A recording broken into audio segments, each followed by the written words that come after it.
in, ladies and gentlemen. One thing that I want to start out with and say that of all the years, of all the meetings I put on, of all the places, I always start every meeting out, every one, that there were two giants in this business. One had red hood, the other one had yellow wheels. And from then, I introduced where I was born and raised. One time I was in Europe and I said that I was from X town in Missouri. That didn't go over very good. But I learned a lesson. My hometown is the same hometown that Tom Sawyer and Huckleberry Finn grew up in, and Mark Twain wrote a lot of books. Does anybody know what town that is? Hannibal, Missouri is the answer. That's where my hometown. I spent the first 18 years of my life there. I went to college. It took me 3.5 years to get through because I had to pay my own way through college. On June of 1959, at my graduation from college, I was commissioned a second lieutenant in the United States Marine Corps.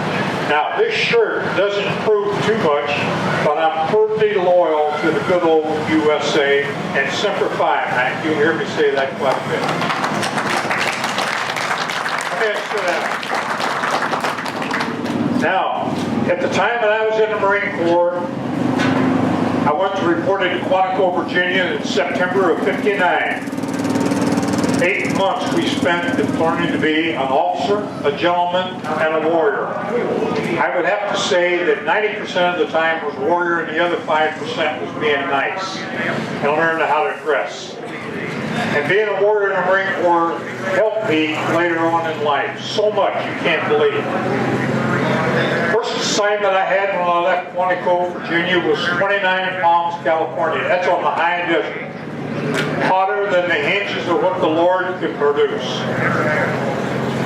I was given a 155 gun battery, 4 self-propelled 155 guns, 20 ammunition trucks, and 275 Marines.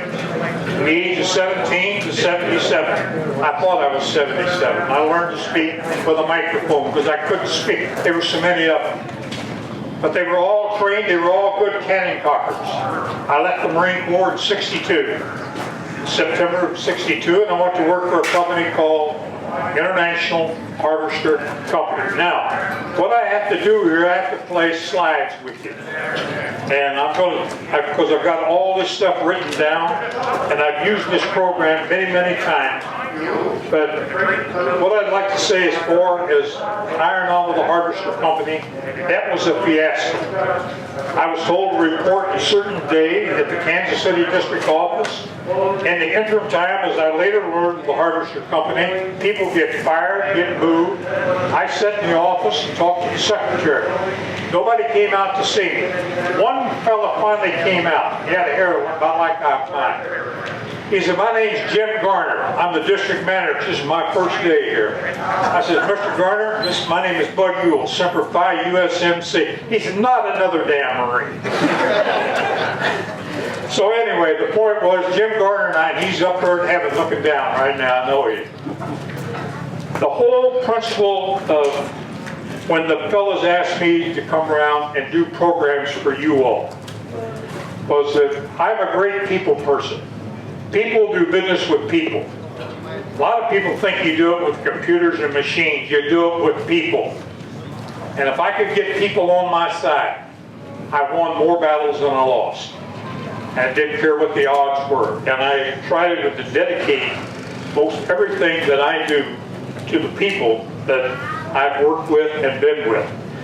Now, when I hired on in Kansas City, they sent me to a place called Topeka, Kansas, a company store. And at that company store, I learned the implement business from a gentleman named Wendell Daniels. Wendell later was the sales manager and brought him up to Minnesota, and that was an act of God getting him up there. And I can tell a little bit about that in a minute. Wendell's now passed on, so he's looking down on to see how I'm doing today. I keep saying that because I appreciate so much the people that we don't have around anymore, and you ask me questions about them. And I mean, I got a whole list. From Iowa, if you're from Iowa, Walt Mayer was the SPK for years. I found out today Marty Yoder passed away, and he was one of my zone managers I had here in Pennsylvania. I can go to any state in the union, and I've been to every state in the union. I've been to most every dealership in this great United States. But anyway, when I was in Kansas City, I came back into the district office and I traveled a little bit. Then I was appointed as zone manager. Now let me say this. The greatest job in the world for the Harvester Company was a zone manager. Salary wasn't great, but I want to tell you something. I had every dealer from Olathe, Kansas, out to Colorado Valley, past Lawrence, Kansas, went all the way to Topeka, Wamego, Rossville, Manhattan, Junction City, Abilene. Came back around to Harrington. Come all the way down to Ottawa, Kansas, and I spent a year and a half. When I took over the zone, we were doing $850,000, and when I left, we were doing $3.5 million. But I knew every farmer in that part of the world out there, and I was on his farm.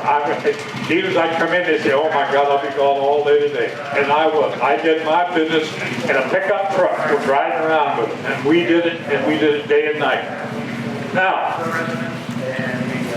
when I was in the Marine Corps, I have to say this, and I'm going to take a minute to say it, because my 34 years with the Harvester Company, I'd have never made it if it hadn't been for one person. And there's a lady sitting over here that we got married in December of 1959. We're going to celebrate our 60th wedding anniversary this December. And I don't know what my two daughters have got planned, but their dad and mom have been together for 60 years. Same woman, same man.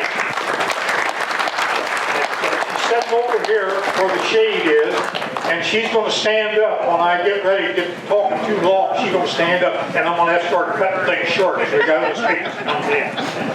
Now, one of the things that happens when you're a zone manager, I literally love the job. Wando Moffat, he's up there in heaven. See how natural it is to look up there. Wando sent me, he said, "Go to your new dealer in Harrington, Kansas." Now, I don't know if you know where Harrington, Kansas is. It's south of Abilene on the Union Pacific Railroad. It used to be a big railroad town. But anyway, a customer there, his name was Ewald Keepkeeper. Does that tell you anything right off the bat? He was a corporal in the German Army in WW1. And he came to the United States legally. Raised his family, had 13 sons. 13 sons. And every time he would see me, "Hi, Blockhead, how are you?" That's what he called me, Blockhead. I'll never forget it. But Wando says he's driving the office crazy. His 806 was in the shop, broken down, and I had to go out and settle the issue with this German from the WW1. I drove in the driveway and I saw Ewo driving this 806. Now in those days we didn't have cabs, we didn't have rocks, all we had was a seat, as you all well know. But I looked up when I was in the bushes, and I was standing there and I just kind of watched him drive that 806. And I looked up and Ewo's left foot was laying on the clutch. So Ewald came up and he saw me, and he brought the 806 over, turned off. He said, "Now, Blockhead, you going to get this one fixed?" "Yes, sir, Ewald. I'm going to get it fixed." He said, "How are you going to fix it?" I said, "Tell you exactly what we're going to do. You're going to take this tractor in, and Norm's going to put you a new pressure plate, new clutch, and a new throwout bearing in this tractor. Then I'm going to take you to Manhattan, Kansas, to the hospital, and cut your goddamn leg off right there." And he and I were the best friends for the next year and a half, 2 years you've ever seen. And I treated him that way, and he respected it. And I think I treated every one of my dealers that way. Now, another funny story. That funny story, and I'm good for funny stories, because they're people related. Here's a picture of a 1206. Phone rang one day. It was P.K. DeWitt from our district office. "Bud, East Moline's got a combine they want to ship. It's got some special transmission in it. Nobody knows anything about it. Where do you want it shipped?" "Shipped to Rossville, Kansas." If anybody's in there from Kansas, they've heard of Bill Martin. Bill Martin was a gentleman if you ever walked on the face of the earth. By the way, he's looking down at this same meeting. What happened was, We got it. I told Bill, I said, it's going to be in Peak. It's coming in on a rail car from Moline. Bill called me up. He said, Bud, we can't drive this thing. It's got some single lever in there. What do you do with this lever? It was the first hydrostat. Didn't roll off the line. We had to get the service people down there to figure out how to drive the thing. We got it off the flat car. Bill got it to Rossville, Kansas. Rossville, Kansas, probably 350 people, the max. He was driving it down the main street. They had everybody in town, every farmer that was driving that combine. And that was the best salesman I had. So the phone rang again when I was zone manager. Farmall plant, they got a special tractor. It's coming. Tell me a little bit about tractor. Can't tell you a thing about this tractor. Won't tell you a thing. Bill, there's a tractor coming. I don't know what size it is. I don't know if the engine's upside down or forward. I have no idea. Send her on, Bud. He called up and he says, we're going to have the second parade in Rossville, Kansas. He said, this is a 1206. Holy moly, the people in Kansas got crazy over that white grill, white fenders, and that tractor. And Bill Marnick and I were friends. I mean, the very, very best of friends. But anyway, every good job you get promoted down the line, so I go back into the district office in Kansas City. I was SDK. Jim Garner called me one day and he said, Bud, I got bad news for you. That's the way he phrased the question. Bud, you're going to Chicago. And I said, Mr. Garner, I can't go. Because when we had lived in Topeka, my wife had 2 miscarriages. And it was touch and go. And I said, I can't go, Mr. Garner. I said, Bud, let me get George Self on the phone. Now, George Self, the people in the old Harvester Company, for breakfast, he chewed nails and people up. And he and I got along just like that. We were just like brother and sister, I'm telling you. I love George Self. And he got on that phone and he said, I'll make you one deal. I got to have you in Chicago. And I said, all right, what's the deal, sir? You pay for you find a room to stay in.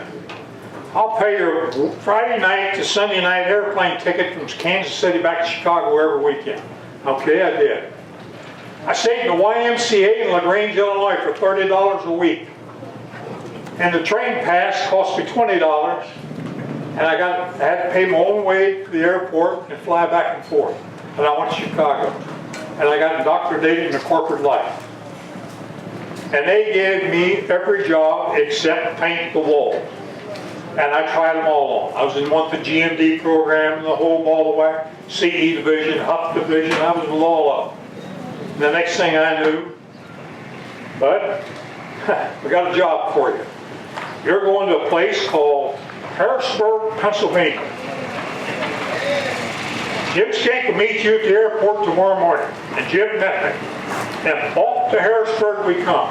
Now, let me tell you who some of these people are. This character here with the sunglasses on is Don Shockey. He was the SPK here in Harrisburg along with Dave Whitman.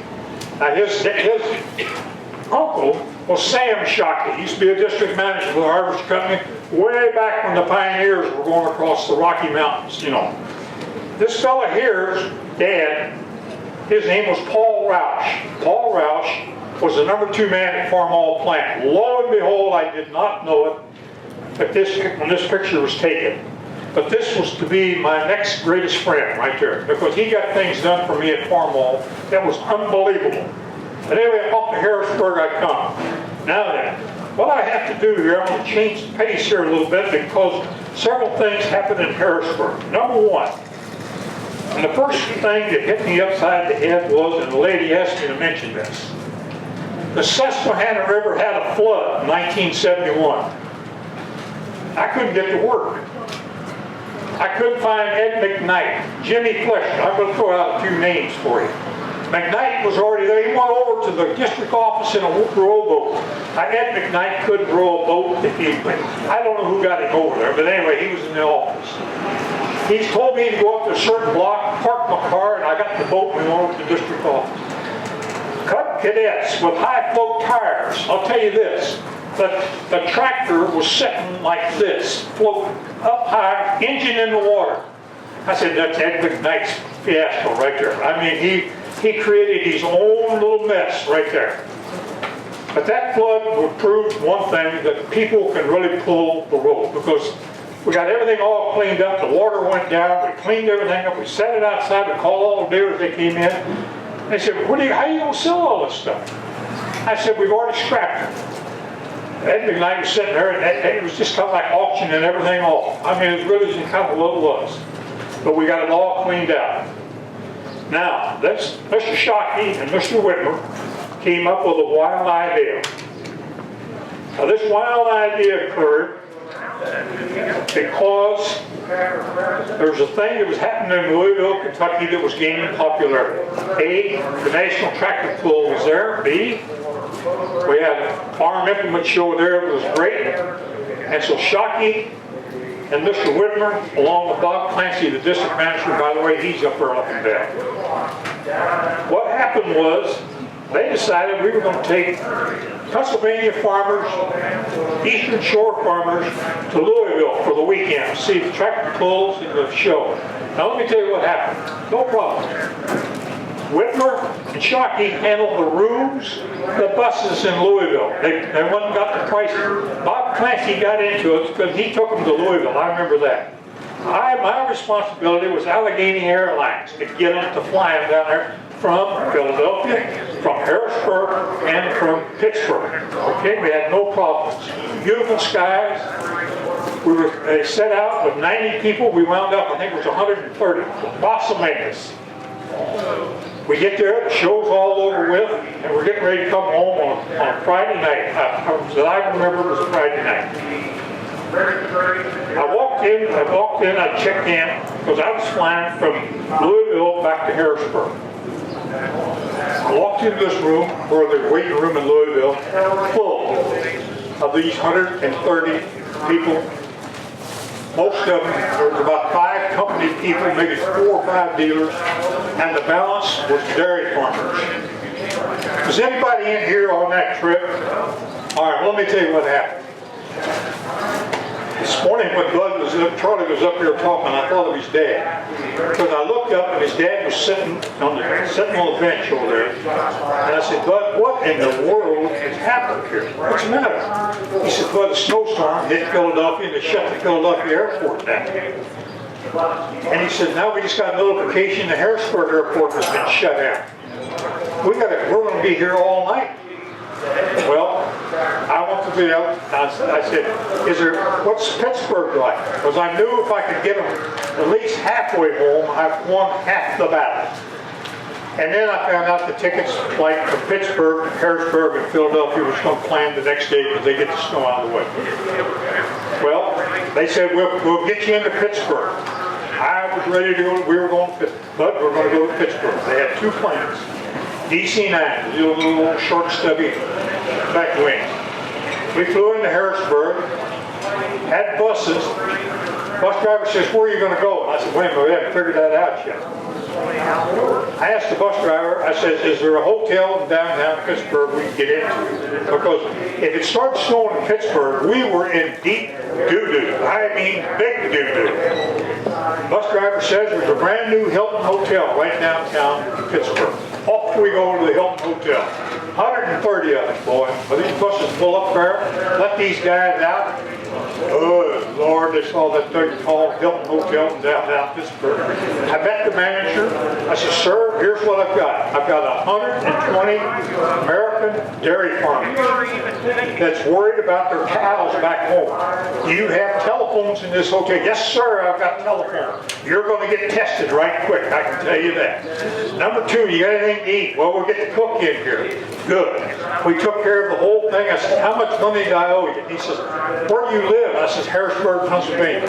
He said, what company do you work for? I said, International Harvester Company. He said, I'll charge you $1 person, $130 each. I said, you got a deal. Let's go. So I said, but love and load them. We all got a room. And we started putting them in the room, handing them sheets. Some of the guys had to make their bed. But that was people doing business with people. And for years, people talked about that trip to Louisville, around this part of the country, because people always ask me, sometimes I go to different shows, was that you? Yeah, that was me, Paul. Anyway, again, Back to Chicago I go. Back I go. When I go back to Chicago, I was the first guy in the history of the Harvester Company that went on loan.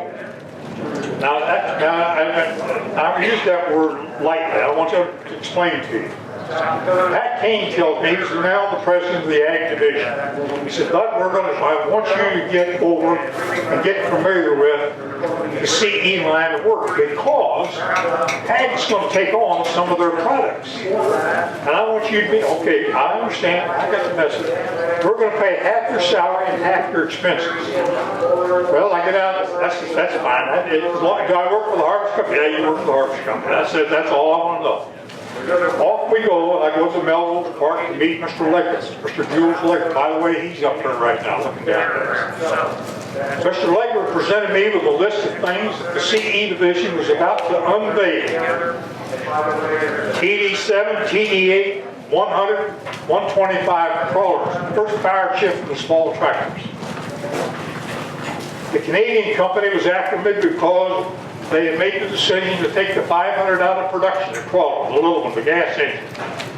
And we were losing the business on the wharf docks in New Orleans because that was the only crawler they could lift into the hull of a sugarcane ship with the LP attachment on it. So we had to put that tractor back into the line. CE division wanted to get out of the skidder business, but Canada wanted to get into it. So I was the pond shuffler, and I was doing a pretty good job. We got the TD8, set 7 introduced, we did good. Let me tell you what engineering did to me the day we introduced. This is a dirty trick. On the 125 loader, they took the front wheel weights off of the tractor. Now, you know what, you can already see what that's going to do. We had the weights, not the front, but the rear. They took the rear weights off the loader. You hit it in the dirt pile and you start to raise your bucket, what happened? The 6 came up on the crawler and they were all on their nose. They had taken the weights off as a cost reduction. Now, I called Mr. Legger. I said, Mr. Legger, put those weights on right now. Here's where you've got to start shipping. Here's exactly what happened. He understood the problem and away we go.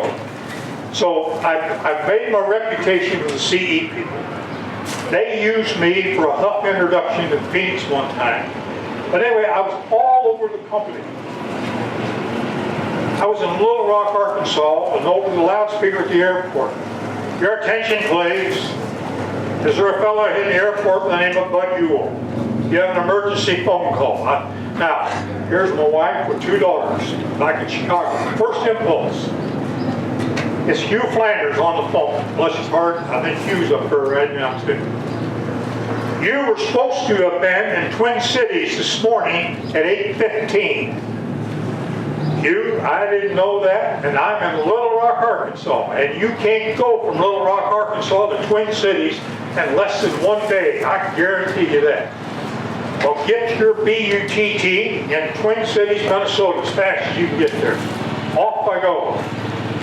I was met by Jim Healy, and this is our organization. And I was made sales manager at the Twin Cities region. Now, 4 years I was there.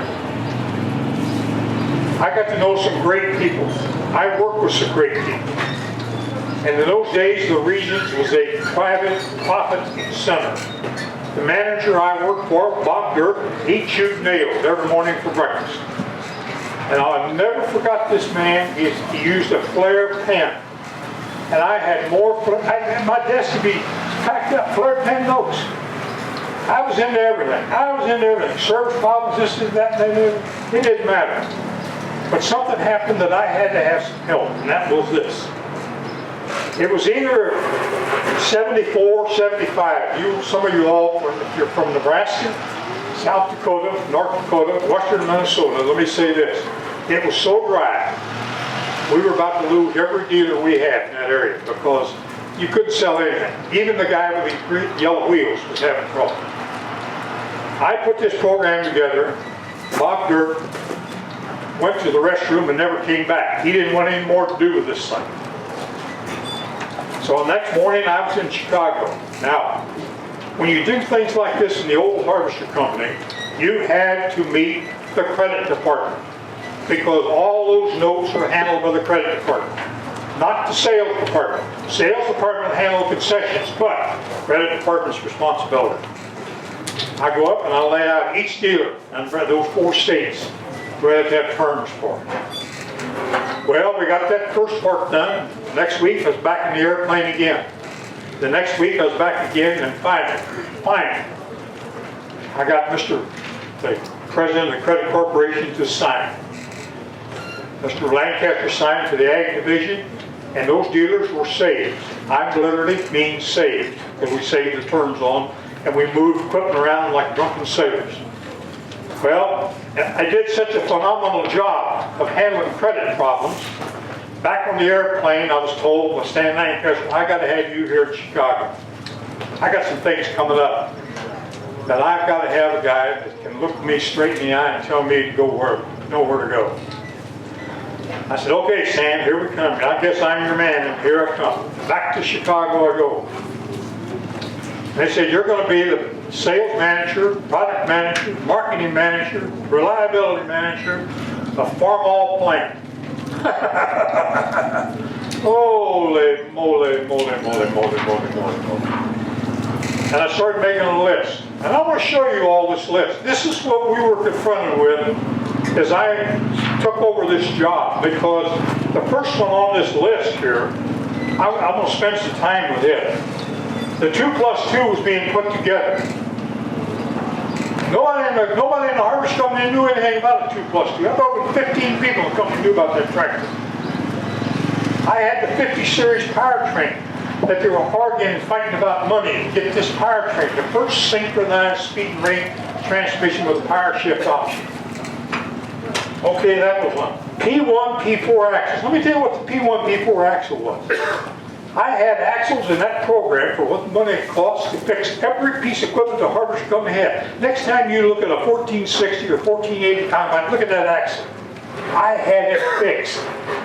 I had it fixed with a P3. The P4 went to the Huff division for the big front end loaders. If you look at the cotton picker sometime, look at the axle they had on the cotton. Ooh, Lord mercy my. I had it fixed at Farmall. I had every axle fixed.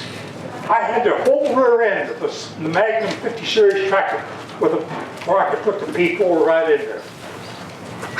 What a program we had. Now, I come down here and I look, here's the S at 510, 515, 520. From the Huff division, we were going to build small loaders for the ag dealers. We were going to build them in Japan, we were going to build them in Libertyville, and we're going to build them in Germany.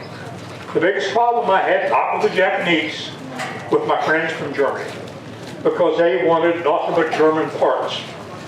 And that wasn't going to work at Libertyville. But anyway, that's a story for another day, another meeting.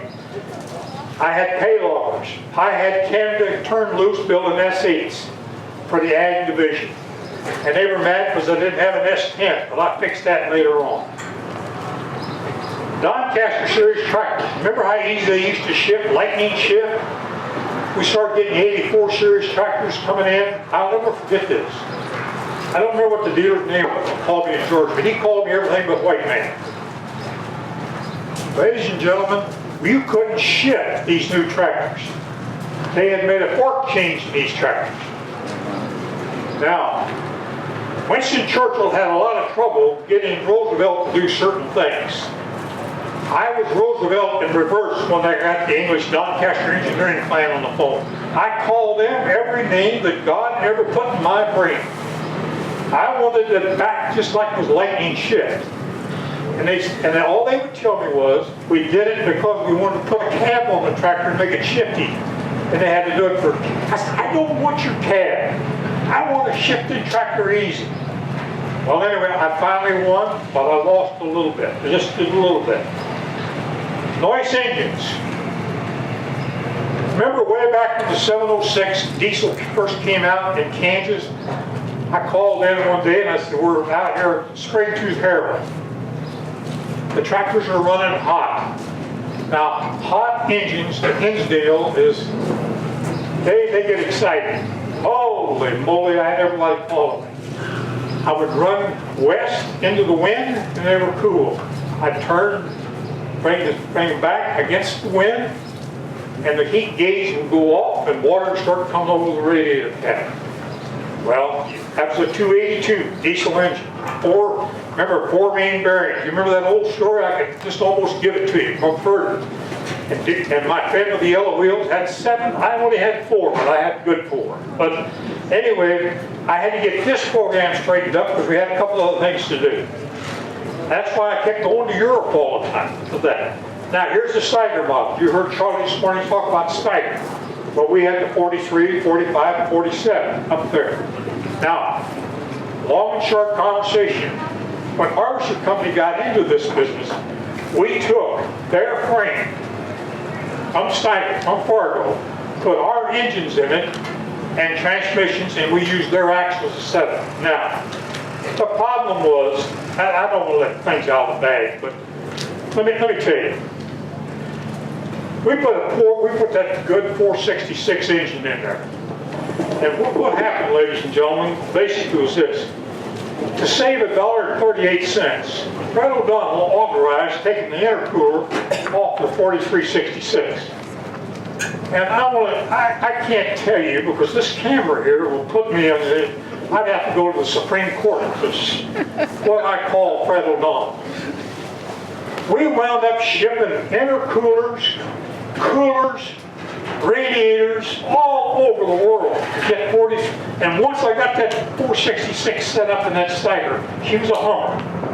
Now, in the 45 and the 47, they went to a V8. You know why? Because the Melrose Park CE division made that V800 engine. I couldn't put a Cummins in. I had to use the V800. Biggest problem I had with the V8. If you own a 45 or 47, let me tell you, the first time you was in the back of it, you kept hearing a noise. Air is going by the valves. And that was the way it was designed. And I couldn't get it out of there. There was no way I could get it out. Except change buffers. I mean, it was a major undertaking, but we finally worked our way through that. I'm getting down here now. We had to get to 50. All the 86 series tractors, we had to set a schedule with Formal. Paul Roush and I were sitting there, set a schedule to clear the tractors out so that when the first 50, 52, 54 come off the line, we've got no company inventory. Now that's a real task. Well, item 10 shows up. Telephone rings one day. I'm at Hinsdale. Are your name Youle? Yes, sir. I'm the governor of the state of Texas. Holy Lord mercy for my, what did I do now? Sir, you have 2,834 tractors parked in my yard in San Antonio, Texas. You got 1 week to get them out. Now, I want to tell you something. I'll talk with you later. If you need me, talk to so-and-so. Goodbye. Boom. Now, how did I get 2,834 tractors sitting in San Antonio, Texas? I did not know it. So I was playing for it. Now, because the Harvester Company was great, like sometimes the Marine Corps and the Navy. They didn't fire the guy that made the mistake. You know they fired the boat commander, the colonel. That's the guy I got fired. Everybody was looking for me because it took my signature to get all these special tires and all that stuff done on it. I didn't know I signed it. I just signed it. So now then, here I got these tractors. I called my friend Ed McKnight and I said, Mr. McKnight, I want you in San Antonio, Texas tomorrow morning at 8 o'clock for breakfast. You and I got on assignment. Ed flies out. He starts laughing. Because when these truckers were taking them off, nobody was helping these truckers. They had tractors everywhere. They had dual wheels here. They had wheel weights there. They had 100-pound weights with 75-pound weight. They had bigger weights than that. Rear weights over here with the front. I mean, it was the biggest hodgepodge I ever got into in my life. I found out what the overseas division had done. They bet on the come line. Now, if you're a crap shooter, you know what I'm saying. They're betting you're going to throw 7s and 11s. And they were betting on this big order from Mexico, and they ordered the tractors on Farmall plant, but they spaced them out over 6 months. Now, I get the models, get them all broke down, Ed and I look it over.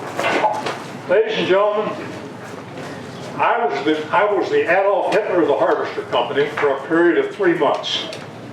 I was unquestionably the meanest, harmless human being God ever put on the face of the earth, because I had to do it my way. Because I knew if I went to Belle Glade, Florida, where I was going first, to George Cooper, we'd go to U.S. Sugar, go out in those sugar field, and what they would want, 1086s, 1486s. I could sell the 10s and the 14s out like hotcakes. They didn't want any 1586s because that was the first outboard planetary to 6-speed transmission. We was having all kinds of difficulty with that. And here was a 4886, a 986, and a Hydro 186. I put a package together. So when I got to Mr. Cooper's place, for every tractor you buy, there's going to be one 886, one 986, so I could start marshaling these tractors off. At the end of 3 weeks, now at this time also in the Harvester Company, great things were happening. A lot of people were resigning and were leaving. Because every day somebody would say cash flow, cash flow, cash flow. I couldn't spell cash flow, but I finally learned what it meant. And new people would come in. And when new people would come in, I'd have to sit and explain things. I mean, because they didn't know a tractor from a B-52 bomber. I'm serious, a lot of them didn't. But anyway, we finally get down to getting these tractors moving. And McKnight is transferred to San Antonio, Texas, temporary TAD duty. Ladies and gentlemen, I'm in 3 weeks at this. I'm in South Georgia. I'm up in Georgia. I'm up in North Carolina. I'm at the Mississippi Delta. I'm at Tom Scott's in Louisiana. I'm going as fast as I can go, and Delta Airlines is getting tired of hauling me. And I said, I've got to go take a break. So I went home, went into the office. One of these guys called him, and he said, you're not going fast enough. I cannot repeat, because this woman's got me on camera what I said, but I'll guarantee you this. It had to do with the 6. And those that are aviators know what it is to say, check your 6. So this man and I did not get along. We finally got the tractors all sold out. No lawsuits. Everybody seemed to be happy. I authorized McKnight to sign concessions up to $2,500 because when the first bunch that came in, they take 18 438s and they put 20-20-38 dual with it. Now, see what kind of mess I was getting in? They give them 75-pound weights instead of. People didn't know. But anyway, I gave him a concession. He could write the concession, had my signature on them. So we moved them out and we made people happy. That was the big thing. So with that, let me go back to page 1. And let me take a minute. I know I got to go faster because I'm going to run out of time and I can't get to where I want to get to. But you're seeing what happened in the Harvester Company. First time I went to Hinsdale Engineering, there was a 2+2 in the lab. He said, Bud, what do you think? I said, it's the ugliest thing God ever made. And ladies and gentlemen, I felt that way. I didn't know what I was getting into. And all they would say to me is, Bud, we're going to sell this. Now, I've got to tell you some stories of what happened in the Harvester Company about this time. And I think you all need to know this. So, for some of the reason that went into this tractor. We were about at the maximum limit on the powertrain of the 86 series tractor.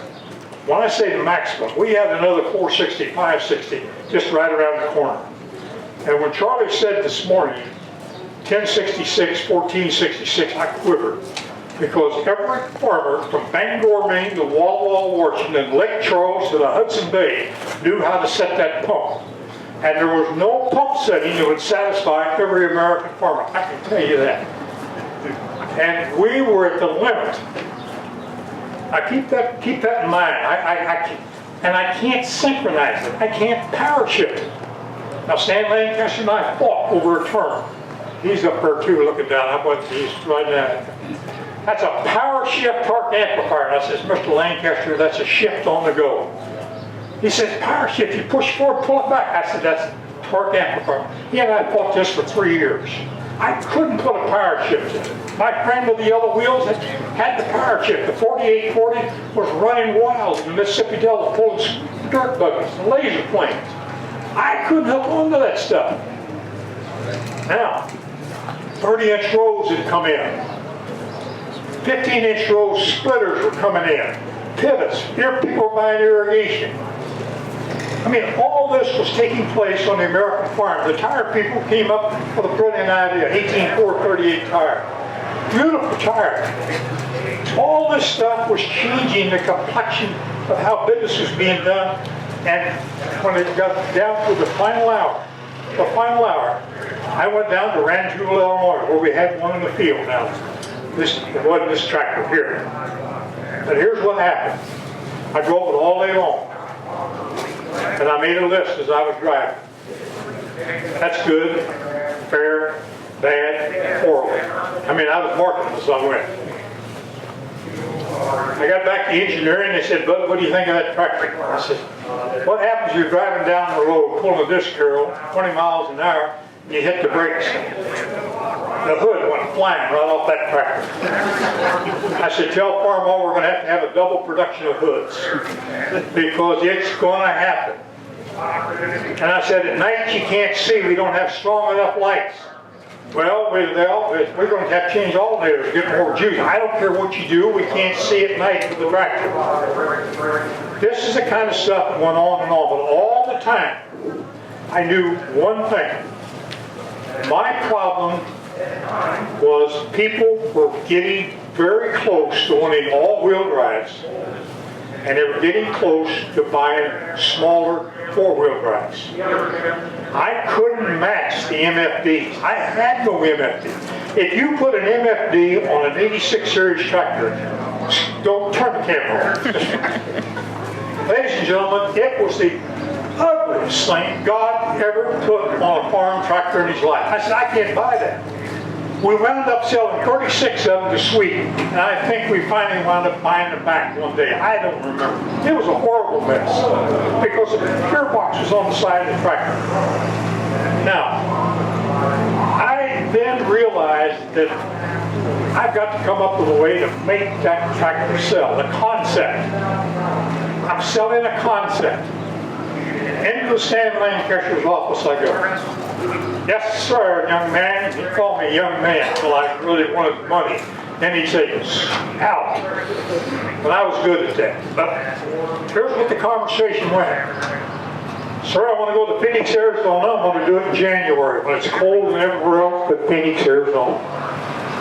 I want $1 million for a program. And here's the way I'm going to work the program. I need a total of 47 tractors built at Farmall plant. I want them shipped on rail cars, and I want a box over the top of each one of them so nobody can see those cars going down the road. They didn't know what it was. And he's sitting there writing all this stuff. The next day, Stan says, I want you in the office at 7 o'clock. I walked in at 7 o'clock. We went upstairs. We didn't stop at the 18th floor. We went to the 26th floor. I said, Stan, we're going way on up. He said, you're going way on up. We walked out, and here's Mr. McCormick, Mr. Boss, Mr. Burnside, the whole corporate executive staff.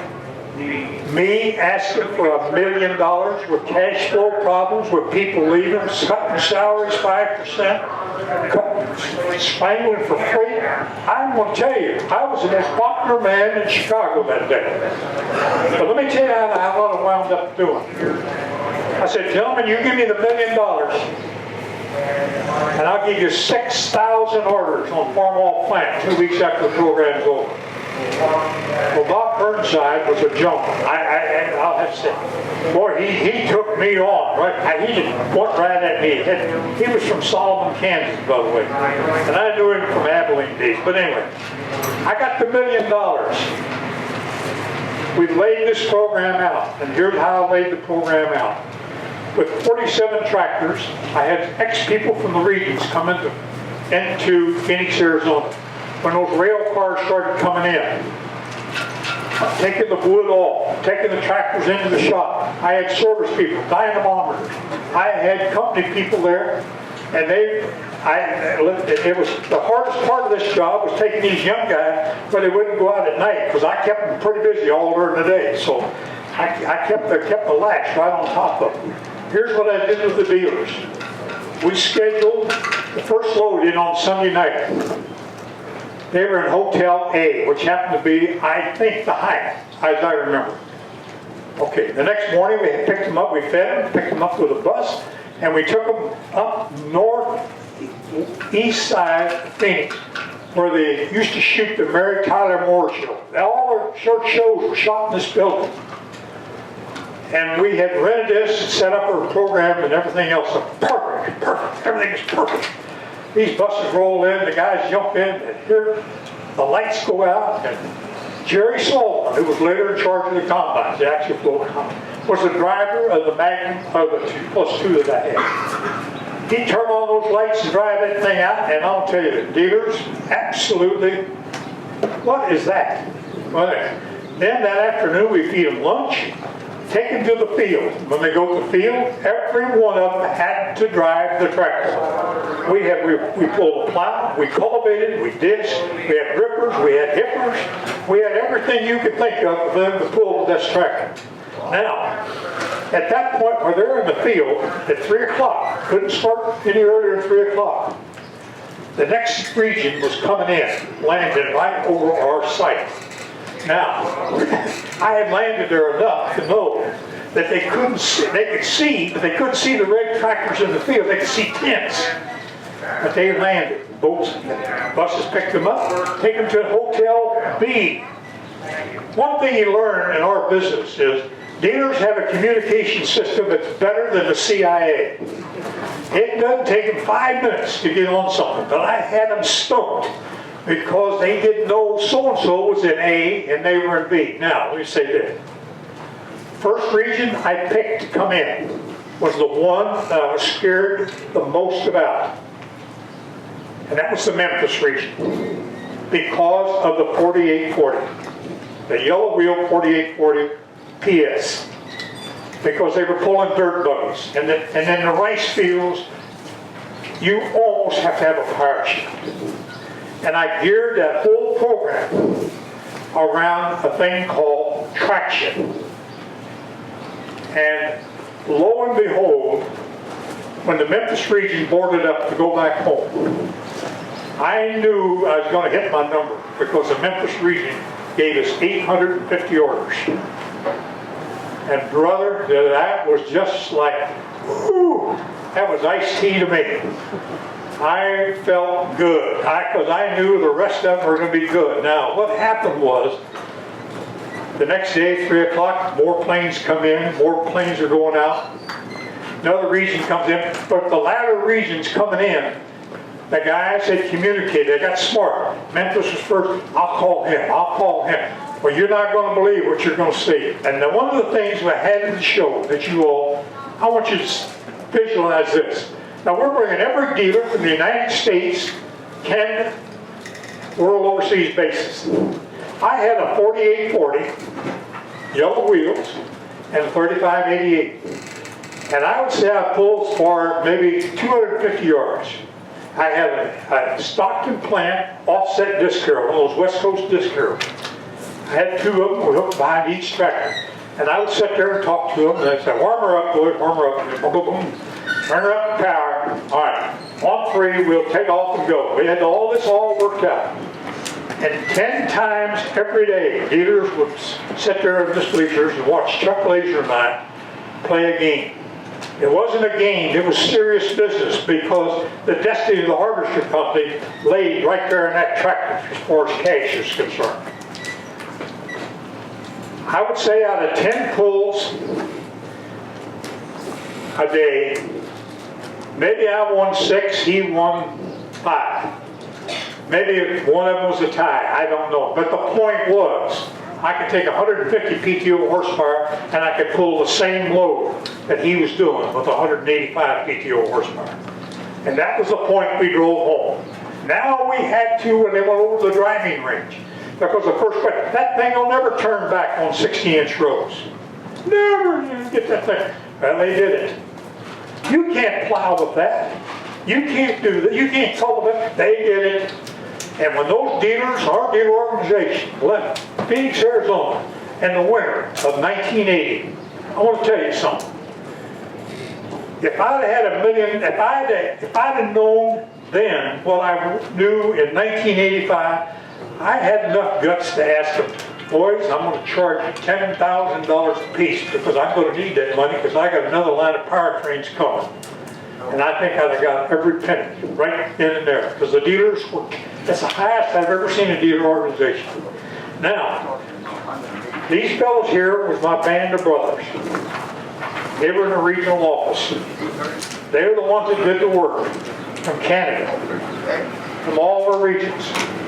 These people worked their tails off. And they went back and they helped the dealers put the program on back there in the States.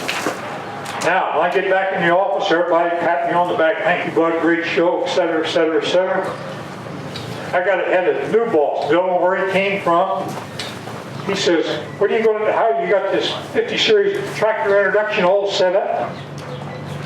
Sir, I have devoted the last 6 months of my life to this 2+2. I'm going to get into that right now. Well, I got into it, lo and behold, he said, you will not be a participant of the next introduction because you got these other things to do. So the day of the introduction that we did to the dealer organization and the world with the 50 series tractors. Now realize this. We had always, well, I don't want to say that. I don't say that. Because it always gets me in trouble. I was at Farmall Plant. Matt Rogowski and Paul Rausch and I were sitting there. Phone ring. It's Ben Warren, Bill McGarry. Now both of those two they're both up there again looking down at me. They're very proud people. This sales manager, or whatever he was, took over and hired a professional actor, professional stage producer. Everything was non-agriculture, non-farm related. I mean, the guy used, you got to be a left-handed southpaw to run a farm tractor and all this kind of crap. It was horrible. They fired him on the spot after the first show. My orders were to get to the Galesburg show. Okay, I go to the Galesburg show. I didn't know, I had any idea how they were introducing this track. I knew nothing about it. But anyway, I get to the show. They hand me a book that thick and they said, you got 45 minutes to memorize it. You want to try to memorize something in 45 minutes? Let me show you something. You get you up there talking, the band, you'd say the word transmission. The board would start opening up, changing with the shift patterns and all that. You'd say engines, and the board would change again. You get an engine and horsepower. Well, I'd said to myself, I'm going to do it my way. I walked out there with the mic on, just like I am right now. 4,500 people sitting in that audience. And I started at one end and did what the Marine Corps told me to do. Don't stop, keep moving. And I kept walking, and I kept pointing, and I kept looking, and I said, the first word that came out of my mouth, we're going to go through those yellow wheel people like crack through a goose. Oh, the Lord, people started laughing. I had the ball. And I went through that whole tractor. I didn't need one thing that was in that book. But I made a name for myself that day in Galesburg. Now I forgot one thing. They didn't tell me that the guest man to come out and entertain them was a gentleman by the name of Jerry Clower. I didn't know Jerry Clower was there. So I said, the show's over with, thank you, see you at 3 o'clock. Well, Jerry Clower was sitting in a tent over here. So I had to go get Jerry. I had to go meet him. So the next day, I spent 5 minutes entertaining him. Ladies and gentlemen, let me say this. The rest of the week, with Jerry Clower and myself, mostly Jerry Clower, we had ladies from the state of Iowa, bringing every kind of pie you could think of into, because Jerry Clower loved pie. We had pie like you can't believe. And here they bring you this pie. But I'm going to tell you, we got the tractor introduced. Now, I'm going to take just a second. I'm going to tell you, with that introduction, some of the things that this great company was looking at. And I'm going to tell you where we were going. And some of you may understand it. Now, Charlie hit on a few of them today. The 2+2 was the first tractor. The 50 series got delayed because engineering tried to do something that, never mind, I shouldn't have said that. We had to push back the introduction date.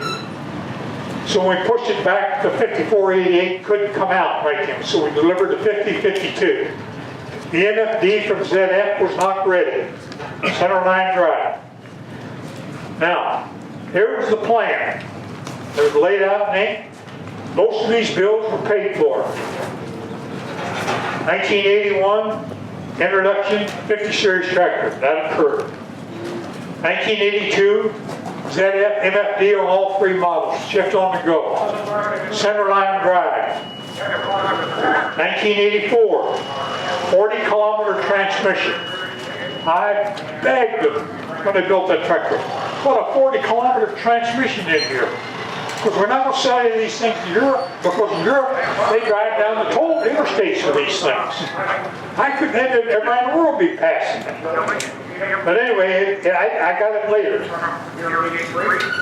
And one thing that I had prayed for, because I knew that the planner, I knew in California what was taking place. I said, gentlemen, we have 12 gallons flow at the remotes on a tractor that costs $75,000. Now I want to tell you something. I have been in situations where I could not get that coupler in those remote couplers. And we had a system that was absolutely foolproof. We had a 50-gallon pump. We had remote couplers. And they took it away from me for temporarily. Now they finally got it back. She's in production now. You got a 50-gallon pump. You can run all the planters you want to run with that tractor now. Now, I'm not done. P1, P4 transmission, all the front and rear axles.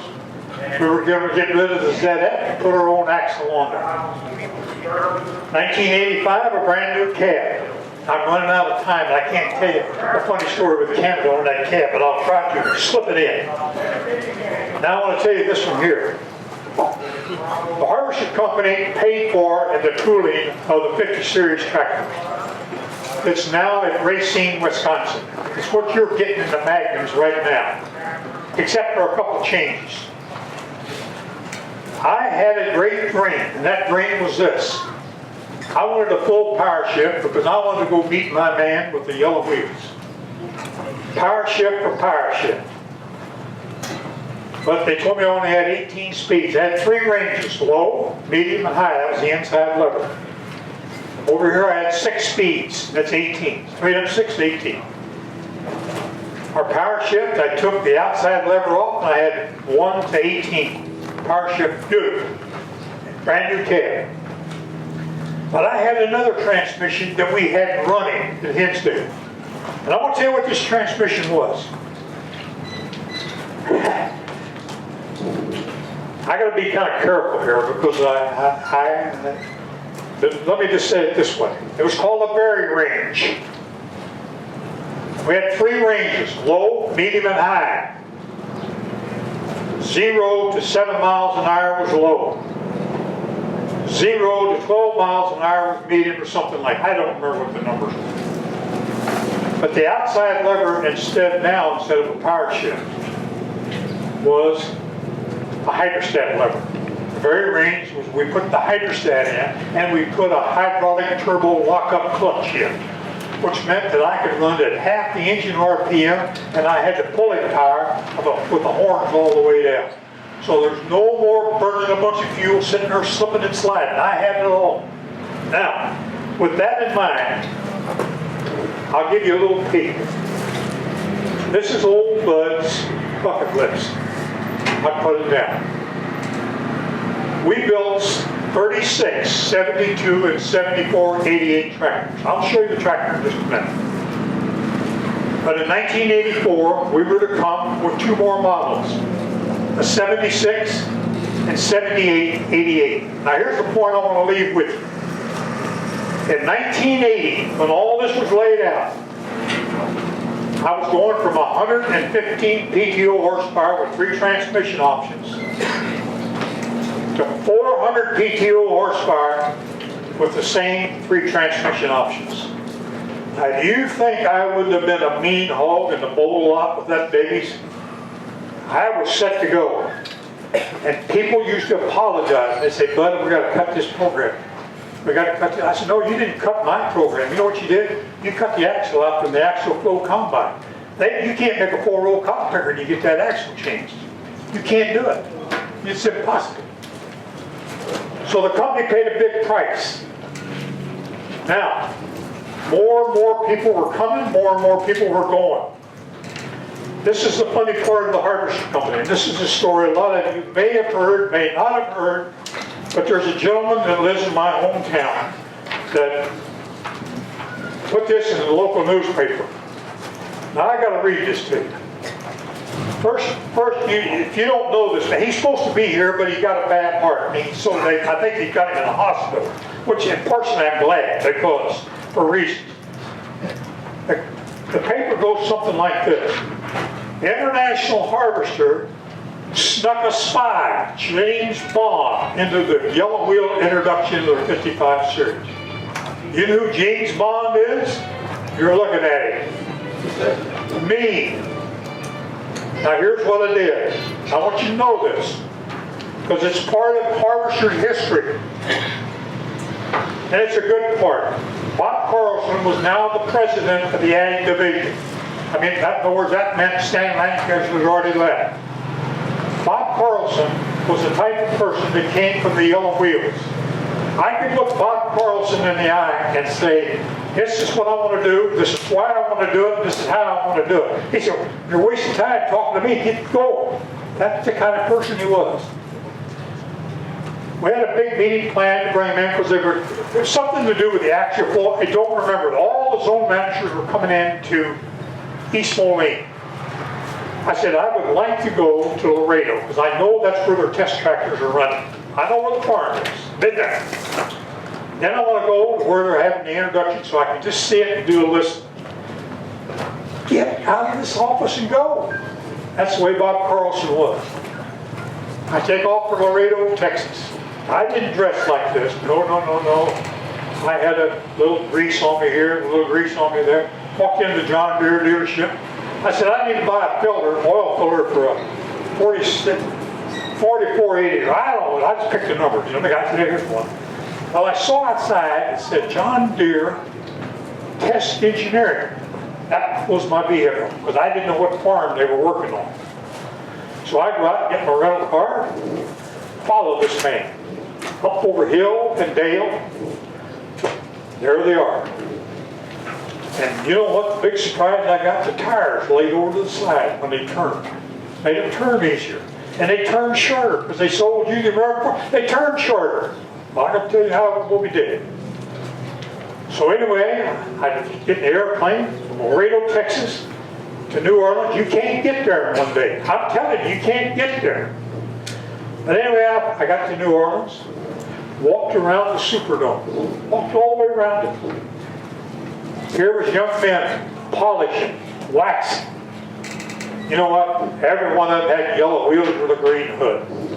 And I saw all I needed to see, because you see, they had the same problem that we had.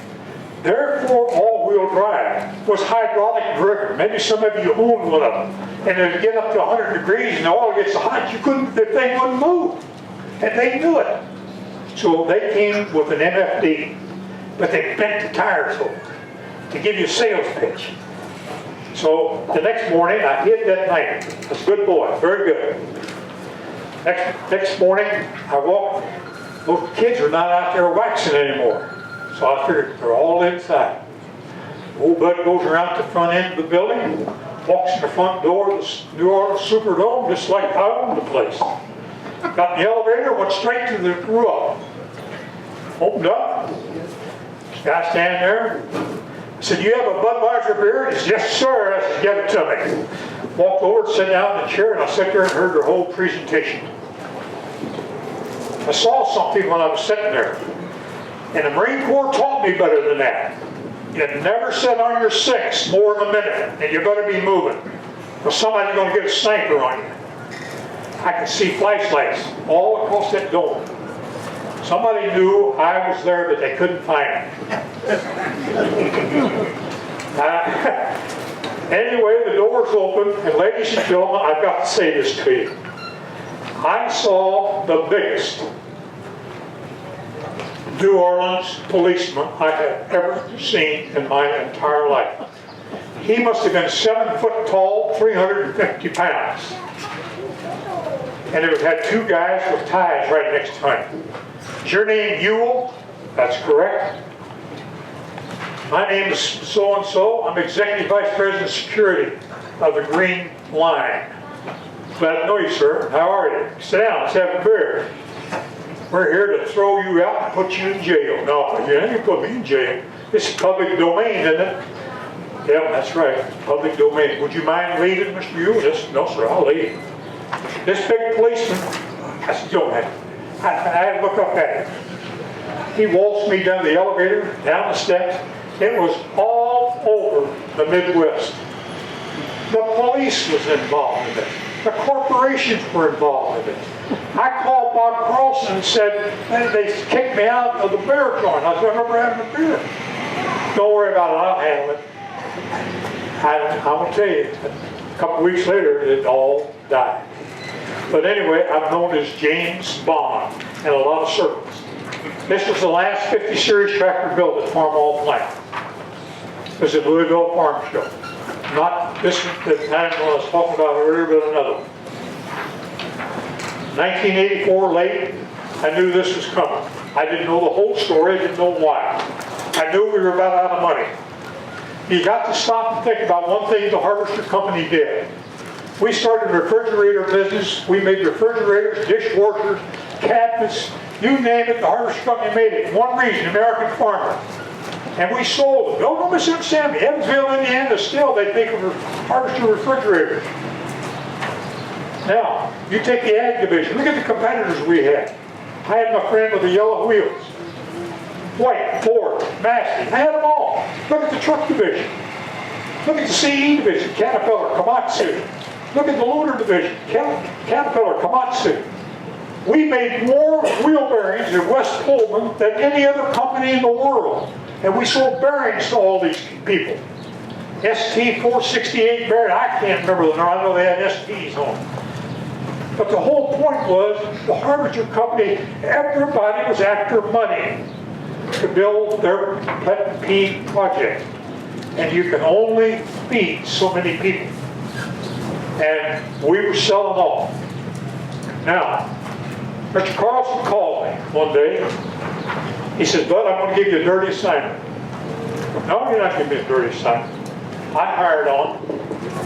You're going to perform all out for Hinsdale Engineering. I want you to sit on the back row, and I want you to keep your mouth shut. I know that's hard for you to do." I heard people talking. I heard people moaning, groaning. Finally, I stood up. The gentleman up at the front table said, "Yes." I says, "Can we have a restroom break?" I walked right straight to Mr. Kellison. I said, "I'm going to go show you a few things that's in this building." And he and two other people, I didn't know the other two from Bailey. I went down through and I showed them the 7688. I showed them the power train, the very range.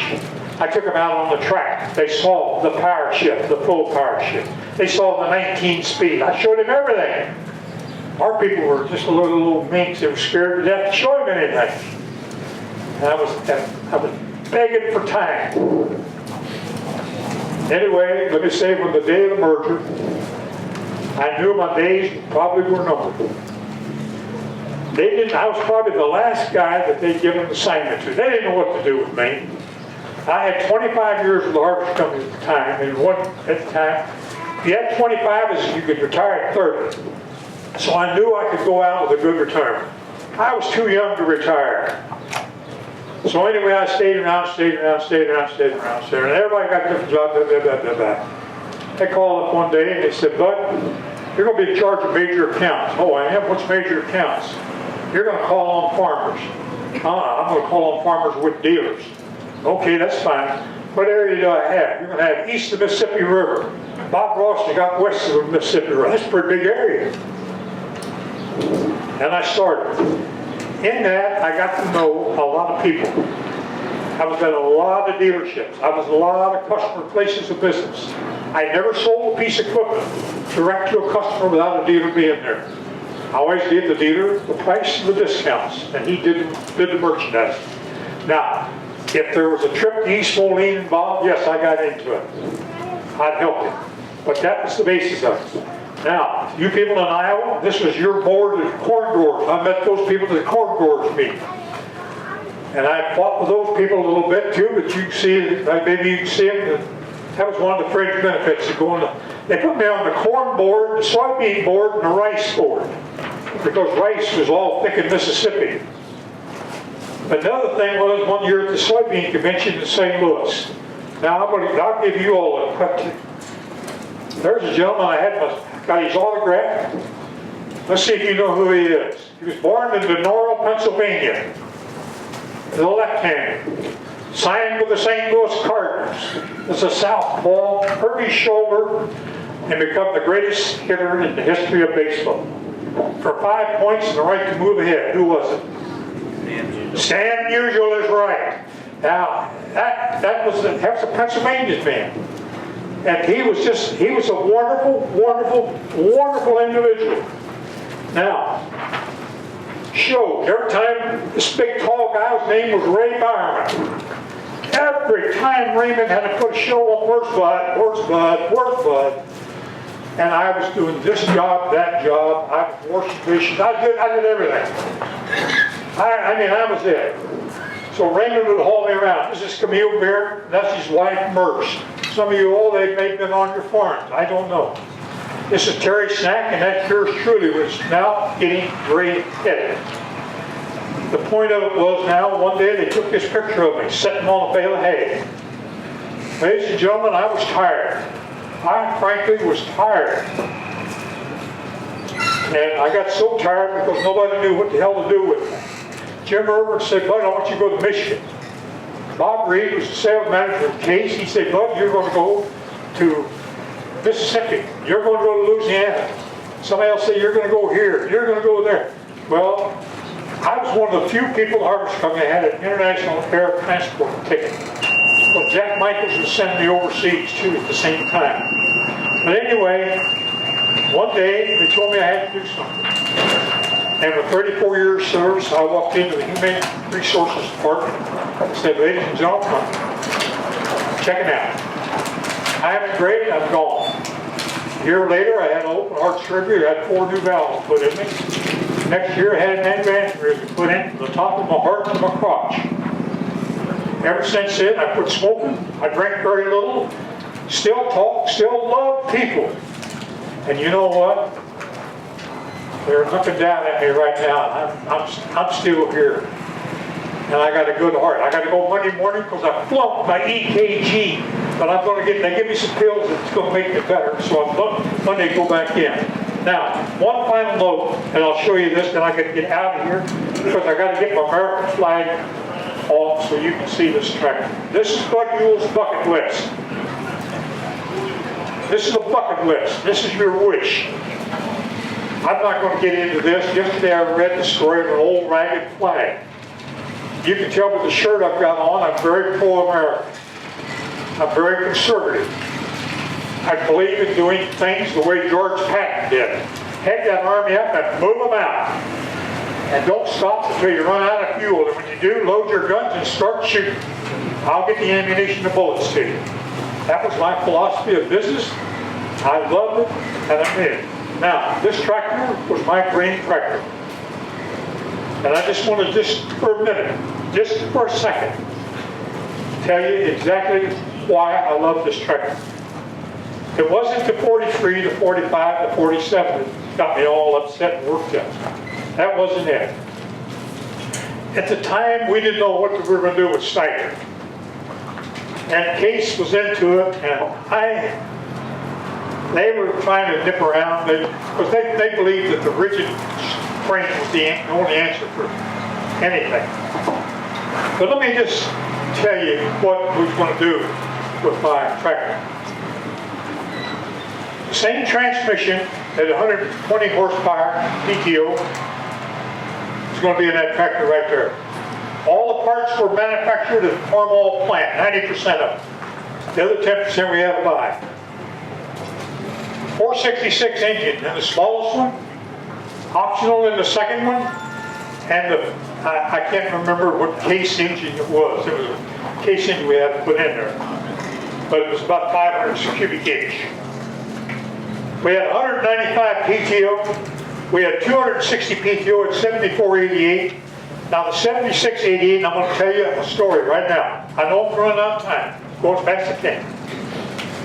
Every Magnum tractor is built 50, 52, 54, 71, 72. If you ever get tired of a 466 engine, you could use and slap a Cummins L10 right in there, because that clutch housing was designed to accept that. We had it 330 horsepower, and we had the 855 Cummins in at 400 PTO horsepower. Now, ladies and gentlemen, they can say this Missouri boy was a mule. But I'll tell you what, I had a battle plan laid out. I just didn't have the cash to come forth with the program that I wanted. Because I think today, I really, truly believe, just like I believe in this flag, I would have been on top of the hill, and he would have been at the bottom of the hill trying to get up the hill. That's exactly the way I look at it. And I tell my friends that back in Menard County, Illinois. And they all giggle and laugh, but I ride around in yellow wheel combines. I drive them even. I was driving. No more. Clean the damn tank up. I'm tired of all the crap up for the tank. All the Chinese don't care about that. We'll ship that back. You know, I like clean stuff. Now, so it really came down to this, ladies and gentlemen. Here's a yellow wheel tractor and a red one, tractor pull. This was the last argument Stan Lancaster and I had before we left. Bless his heart. I knew pulling tractors was going to be a big business. I was getting called. Can I get a set of sleeves and pistons out of Melrose Park special build? No. They wouldn't let me do it. I went to standard program. Sleeves, pistons, gaskets, change the pump, change the nozzles, change fourth gear, eighth gear, one other gear in there, differential, and I can make a pulling tractor out of it. It's part number 12345R91. List price this, dealer net that. You could buy one or you could buy 100. I didn't give a damn. But don't ever call me again wanting parts for a pulling tractor. And if you got warranty on it, you're not going to have it with all this stuff in there. That was the deal. Stan looked and he said, Bud, we don't have any money. You're opening up Pandora's box. Now, I know I was opening up Pandora's box, but I knew the tractor pulled. Now, quick listen. The red and the green are fighting it out on the tractor today, tomorrow, yesterday, next week. The young man driving this yellow wheel tractor here is a fellow, he's a good friend of mine. He owns the tractor. I was the assistant with him when he got the tractor. I was the assistant janitor to help clean the damn thing. I was the assistant to get that 1.25-inch drive set. I was the assistant parts tracker. Go get a part. Go to Missouri to get a part. Go to Ohio to get a part. I was driving all over the country to get parts for that thing. By special vendors. But there's one thing I knew that they didn't know. When you rebuild the sleeves and pistons in a Deere tractor, they didn't know where to put the rings. Always remember this. Same as a 466. 10 o'clock, 2 o'clock, 6 o'clock. You set those rings and you'll never have an oil problem. Never. That young man driving that tractor graduated last week, Cote d'Alene, Missouri School of Agriculture, University of Missouri. What a young man he is. What a young man he is. Now, one final thing, and I got to get out of here because I told you what I think of this flag. I'm sorry that some people don't know what socialism is all about. I hope you all never get a dose of it. I'm very serious when I tell you that. I've traveled every country in Europe. I lived in Venezuela for a while. You know what problems are happening in Venezuela? The French are absolutely busted. Poland is the only capitalistic country in Europe today that believes like we do. Nothing is free. That's a hard lesson to get home. I got 2 daughters.